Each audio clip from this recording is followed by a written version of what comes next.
Welcome back, everybody. So one of the coolest parts of doing this whole thing here over the past couple of years has been meeting the companies that actually produce these items, especially some of the smaller companies, like the up-and-coming companies that have really cool designs or really cool products. So locally out to me here in Arizona, one of the most recent companies I've been able to come in contact with is the owner of Cox Arms. So he is a good old-fashioned crayon-eating Marine. So let's hear it from my jarheads out there. And he set out to kind of build more than a basic rifle. And one of those rifles he came up with was this one right here. This sexy little number, this is the 13.7 Hunter in his custom design and custom package of parts here. And it's a hot little number. So the 13.7 inch is super, super popular because if you don't know, it's the shortest barrel length you can go with a good break like this Dead Air Chemo right here and still have 16 inches overall. So it gives you the perfect length to be as short as possible, maximizing the ballistics on it, get a can on there and just not be overly long. I've said it before and I will say it again. Things about this rifle is, and I've said it on other ones before, is just the smoothness from the first pull of that charging handle on forward, and the tightness of the fit of the upper and the lower receiver was top notch. Now that's not everything to look for, but those are two things that I look for in a rifle when I pick them up. How smooth is that action? How tight's that receiver set? So it's kind of like that SLR butter smooth. If you haven't seen the SLR video, I'll link that down below. Hands down, one of the smoothest operating receiver sets that I've ever had to test, at least in recent memory, right off the bat. Not broken in, just from the get-go, ultra smooth. The Cox is pretty much the same way. I tested this on a couple of different range days. The first range day is going to be with the Ride-On LPVO, and the second one is going to be with that HoloSun 510C in the green. And the cool thing is now I finally found the factory riser mount there. So if you're interested in that to get this thing up to a lower 1/3, a little bit more comfortable, I'll leave a link in the build list. So went out there, ran it day, took it back out for a second day and ran it again. And even though I always say to take apart, inspect, clean, and lubricate these things, I know most people aren't gonna do that. So I took this right out of the box and Slip 2000 and I just ran it the way that it came in the box. No pre-treatment, no pre-inspection, and no pre-cleaning. Again, not what I recommend, but that's just what you can come to expect from most people that don't know any better. So for those of you that know better, clean them, inspect them, then go to the range. That first day I took it out and ran about 300 rounds through it. And then the second day I went out and ran about 400 more. Now for this, I mostly ran 62 grain ammo because this is pretty purpose built and driven, and there is a break-in period recommended for that first like 150 to 200 rounds. There's a big green label right in the bag that says run 62 grain ammo through this for approximately the first 150 rounds. Once I got through those rounds, I started to cycle in some lower power 55 grain stuff out there, which was provided by the good crew over at TruShot Gun Club. It's where I get most of my ammo these days. Go ahead and check those guys out. But I started to introduce that lower power to ammo once I started to get near and past that break-in period to just see how this thing was gonna run overall. Now the owner over there was very specific to say everything that occurred during the break-in process to ensure that everybody is very clear that there's a break-in process. And he pretty much told me what to expect in that first 100 to 150 rounds, or that first like 3 to 5 magazines. Out on the range within that break-in period, I had exactly what he told me to expect. I had a couple of kind of short cycles where it ejected, extracted, but didn't load that next round. A couple of failures to lock back on the magazine for that last round. Ammo, because you're seating the spring in this thing because it's got a more high-powered spring and it's running a little bit of a heavier buffer. Big difference in how it was operating. Not necessarily the smoothness because it was smooth from the first pull of the charging handle right out of the box, but it started to run a lot faster and looked a lot more like this.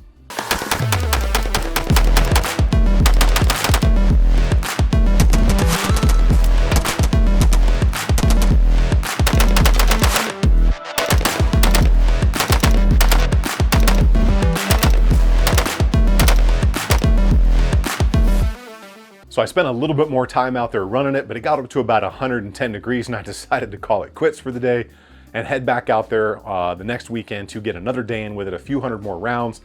So got back out there that next weekend, ran a couple hundred more rounds through it, and it was a completely different girl out on the range and ran more like this.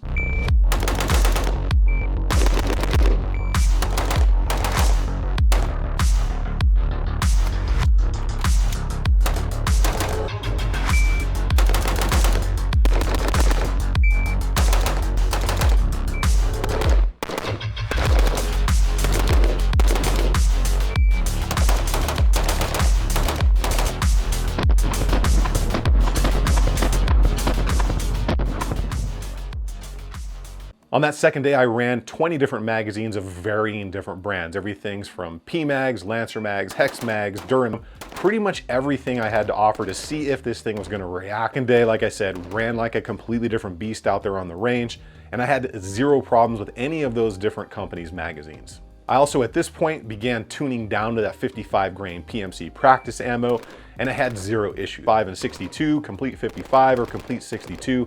It again operated completely as I would expect at this point, with zero failures of any type, with a very good ejection pattern, and I could probably actually start tuning down the gas port on this to get a little bit more of a softer recoil on it, because it's pretty much broken in at this point. And that 13.7-inch barrel performed pretty much exactly how I would expect it, as these are made for Cox Arms. It's a very well-known company, and we'll get more into that in just a minute. All right, so that is the break-in process and basically what you should expect. And again, the owner was very specific, to be very honest, about everything that occurred in this video. So knowing that the thing broke in within the manufacturer's recommendation there, I find that a big positive, because this, like I said, is really set up to run heavy 62 grain ammo, or even better, that really high-end hunting stuff. And that's the way he wanted to build it. He wanted to build it as a battle rifle, not a gonna take it to the range once in a while and shoot Bubba down by the river's reloads. And now that you know what to expect on the range and the break-in process, let's talk about the major specs on this rifle, what makes it a little bit different. Then I'll give you those detailed specs with that elevator music that you all love so much, so you can pause and read those.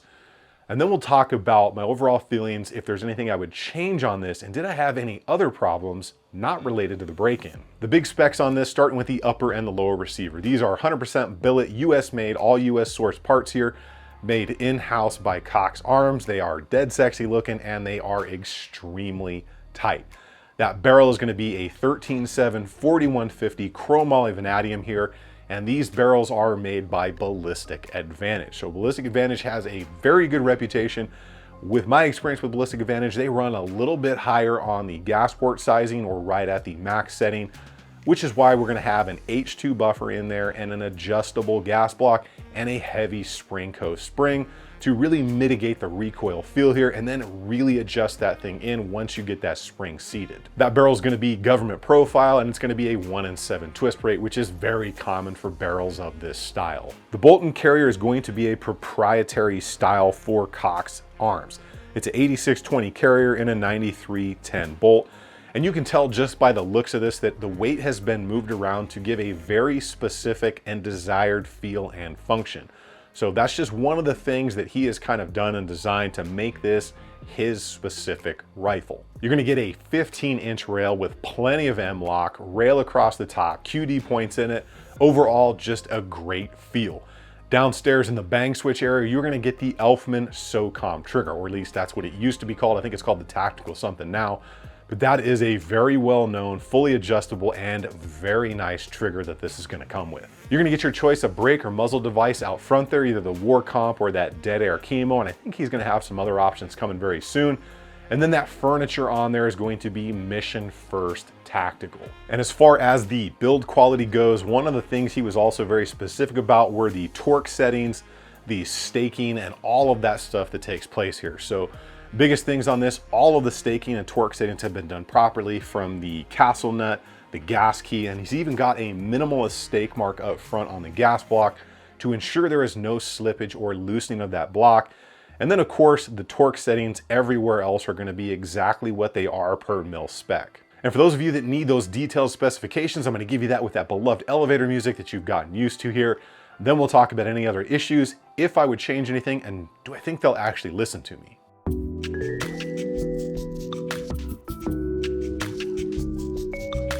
All right, so let's discuss any issues that I may have had. So I don't consider the break-in period an issue, because he was very clear with that.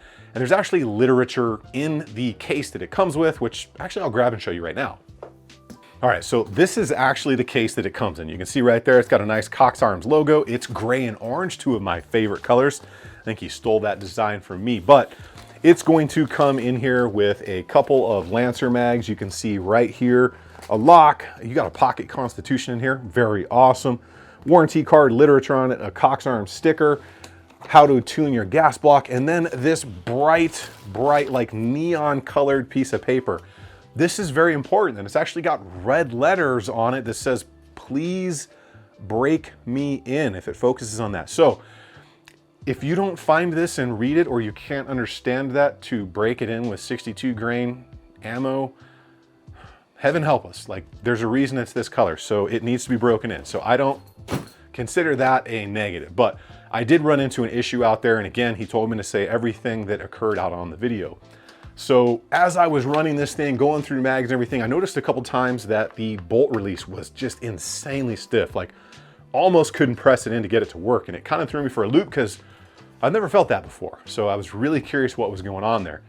Finished up the range day. I was nice and dehydrated. It was 110 degrees. Got home, did a detailed inspection, broke it down, cleaned it. And that's when I noticed that the bolt release was actually free floating. So I thought I had either fractured the spring or the detent or something, but it just wasn't working right. So I took this thing apart completely in that area and tried to figure out what was going on.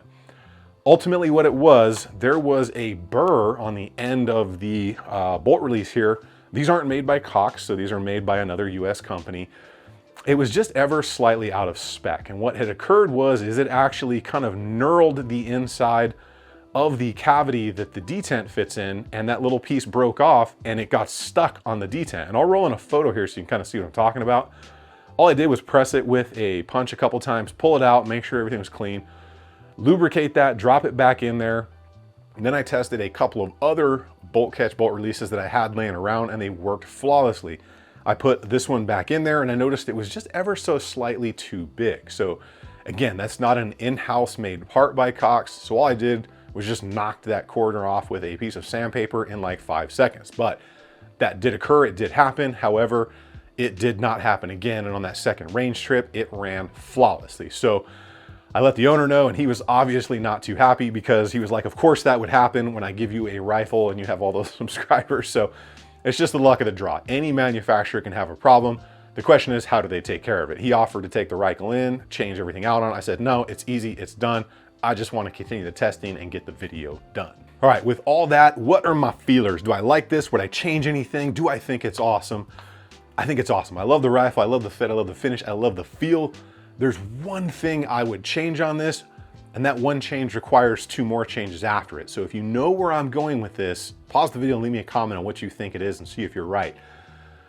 The adjustable gas block in here, right? So this is a very kind of early style of adjustable gas block. There's a set screw in the front and a set screw in the side.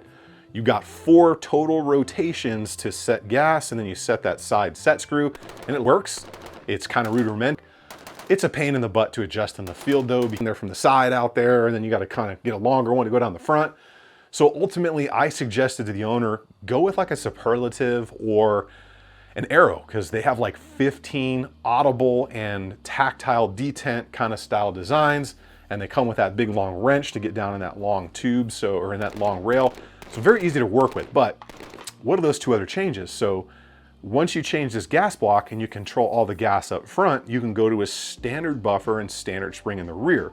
So less tungsten weights means lower cost, less power spring, lower cost, like to complete your package, giving you everything the market would want in kind of that modern rifle. So will he listen to me?